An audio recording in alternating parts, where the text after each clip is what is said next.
He wanted to buy the Patriot missile. President Obama's group said no.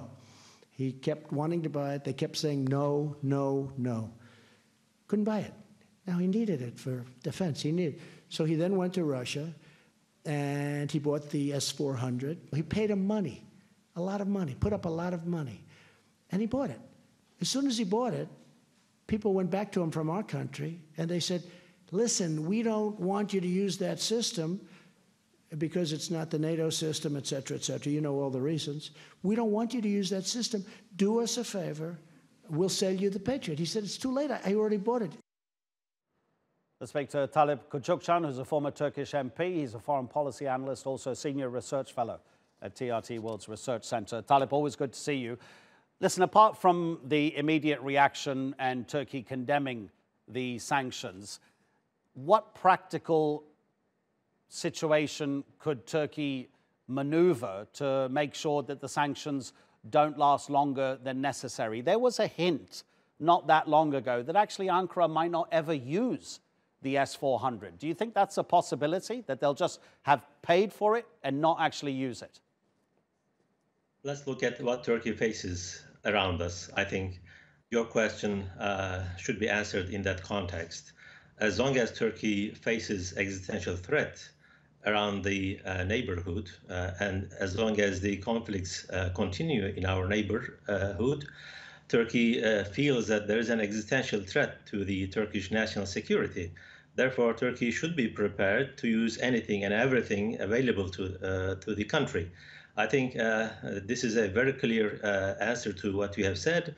Turkey will never give up the idea of using the potential weapons it has bought, either from US or from Russia, because the realities on the ground did not change. Let's look at Syria. It's about to be divided into different regions and countries.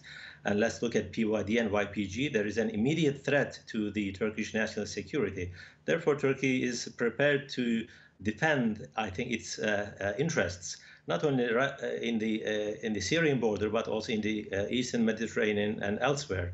So from that perspective, I think one can argue that the availability of different options for Turkey is there, and Turkey will not hesitate to use any of them as long as the threats are there. Of course, Turkey looks at the case from a diplomatic perspective as well. Turkey wanted to have joint commissions between US and Turkey because Turkey really wanted to address some of the concerns that the US has, as long as the military aspects and the intelligence aspects of the question is concerned. But it has been denied. What we see is that I think Turkey cannot understand, especially the logic of the decision as far as the concepts of alliance is concerned, because that sanction is supposed to be imposed on adversaries. CAATSA is supposed to be a sanction, logically and rationally, and also politically supposed to be sanctioned on adversaries. Turkey is not an adversary to US. Turkey is an ally in the NATO camp and in all other areas. Therefore, I think Turkish, decision makers and Turkish public in general cannot really understand the logic behind it. And because, as I said, the diplomatic, I think, options were on the table. Turkey was prepared to look at the issue by joint commissions. However, US is, I think, keeping away from this track and trying to punish Turkey. That is how it is, I think, received in Turkey as well. When you try to punish Turkey, when you try to tame a country by sanctions, it does not really work. It does not really, help the relationship between the two countries.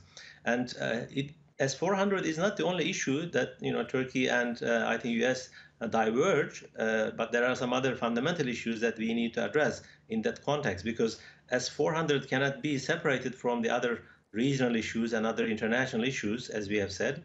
These are the security concerns of Turkey. Actually, it's been recognized by US. Some of the US officials said, yes, Turkey has a lot of problems in its neighborhood. There are immediate threats to Turkish national security.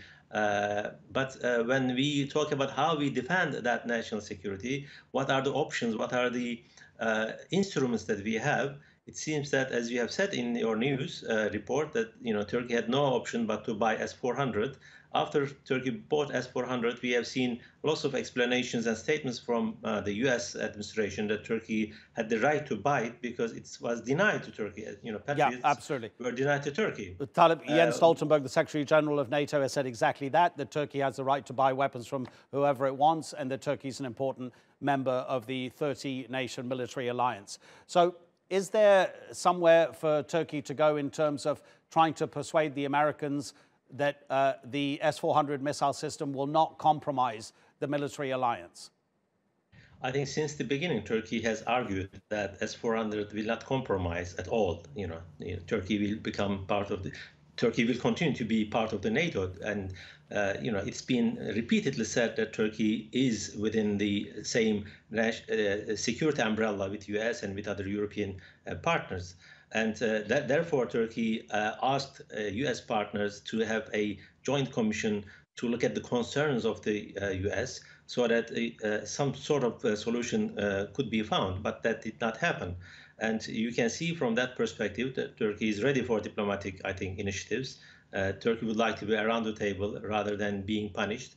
As we have said, I think these sort of policies are short-sighted as far as U.S. is concerned, because the Biden said U.S. is back. U.S. is back in the international agenda, on the international arena, and how you are going to be back without Turkey, especially in the Middle East and in the regions where Turkish military, Turkish security are already well established. And I think from this perspective, it is not Turkey who should be looking at the decisions, but it should be the U.S. to reconsider its decisions, because that decision will not help the relations between Turkey and U.S. And without Turkey in the Middle East and in North Africa, in the Caucasus, the American foreign policy objectives will be not implemented at all. Therefore, right. I think both countries need each other in many areas. Talip, thank you so much indeed. Talip Kucukcan there on the sanctions that the US has imposed on Turkey.